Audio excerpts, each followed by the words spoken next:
పేజాల్ ద్వారా phone recharge చేసుకోవడము వల్ల మనకు వచ్చే ఆదాయాన్ని ఒకసారి చూసుకోవచ్చు.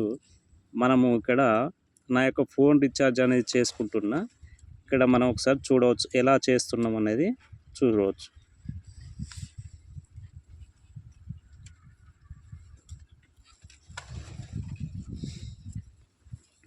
మనకు ఇంటర్ఫేస్ అనేది ఈ విధంగా ఓపెన్ అవుతుంది. ఇక్కడ నేను వచ్చేసి ఫస్ట్ ఫండ్ను లోడ్ చేసుకోవడము జరుగుతుంది. ఇక్కడ యాడ్ ఫండ్ ఉంటుంది. నేను యాడ్ ఫండ్ మీద క్లిక్ చేస్తున్నా.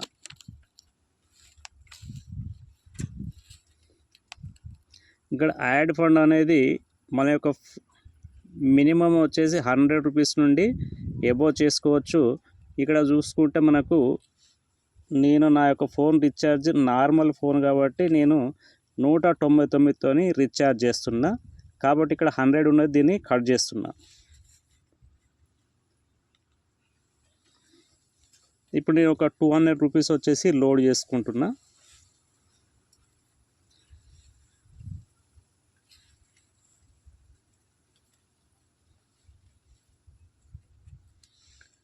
ఇక్కడ నేను ప్రొసీడ్ మీద క్లిక్ చేస్తున్నా.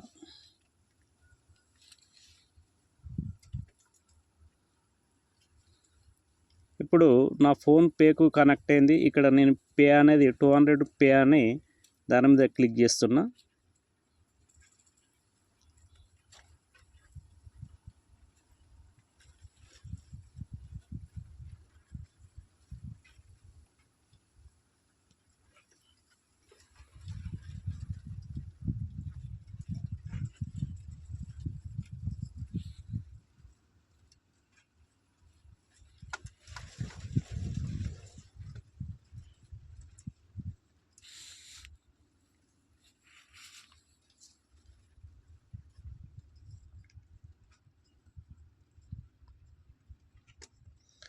ఇప్పుడు నా ఫోన్పే నుండి వచ్చేసి అమౌంట్ ట్రాన్స్ఫర్ జరిగింది.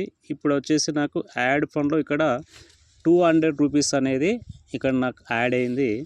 ఇప్పుడు నేను వచ్చేసి ఇక్కడ ఎంత అమౌంట్ యాడ్ అయిందో ఒకసారి మనం చెక్ చేసుకోవచ్చు.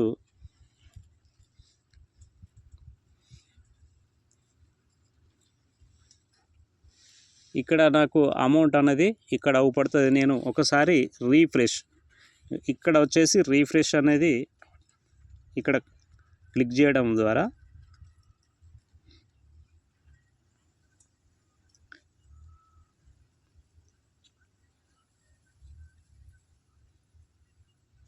ఇప్పుడు కొంచెం బ్యాక్ వచ్చేసి రీఫ్రెష్ చేస్తున్నా. ఇప్పుడు మళ్ళీ నేను ఓపెన్ చేస్తున్నా.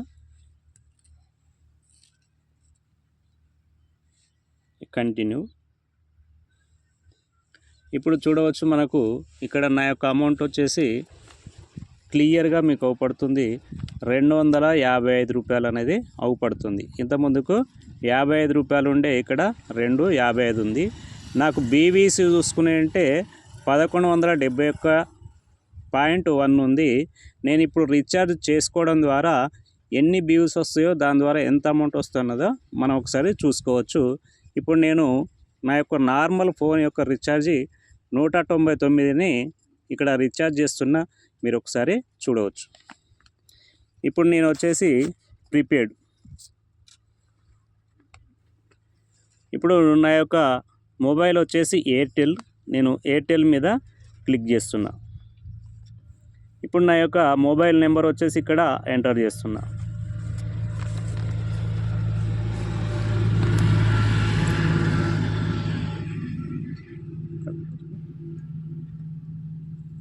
డబల్ 963451581.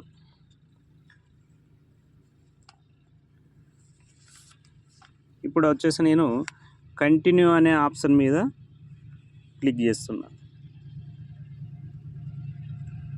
ఇప్పుడు ఎంటర్ ది అమౌంట్ అంటే నా యొక్క రీఛార్జ్ యొక్క అమౌంట్ వచ్చేసి 199 రూపాయలు.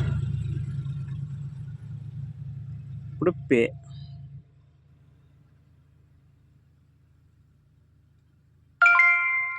ఇప్పుడు నా ఫోన్ రీఛార్జ్ అనేది కంప్లీట్ అయింది. ఇక్కడ మనకు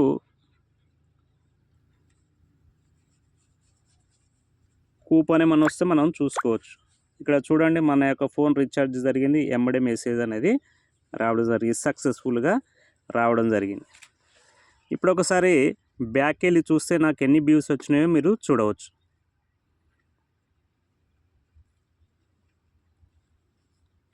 ఇక్కడ అమౌంట్ అనేది సేమ్ అవుపడుతుంటుంది.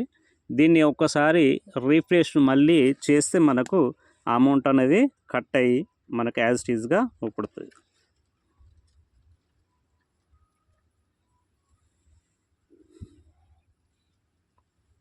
ఇప్పుడు నేను బ్యాక్ వెళ్ళి మళ్ళీ ఓపెన్ చేస్తున్నా.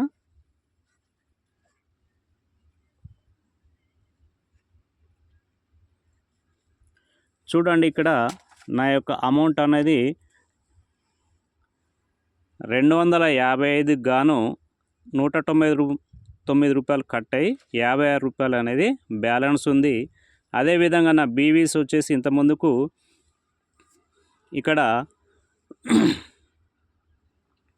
చూసుకుంటే మనకు 1100 చిల్లర ఉండే, ఇప్పుడు వచ్చేసి 1220 ఉంది. ఇది మన క్యాష్ బ్యాక్ అనేది ఈ విధంగా మనకు పేజాల ద్వారా రావడం జరుగుతుంది. ఇదే విధంగా మన phone recharge, DTH recharge, gas booking, అలా వచ్చేసి టాటా నుండి బాటా వరకు ఏ ప్రోడక్ట్ను మనం మన కంపెనీ ద్వారా పర్చేజ్ చేసినా కానీ మన క్యాష్ అనేది రిటర్న్ రావడం జరుగుతుంది. ఇది ఫ్రెండ్స్ మన యొక్క పేజాల ద్వారా మనం రిటర్న్ ఆదాయం తీసుకునేది.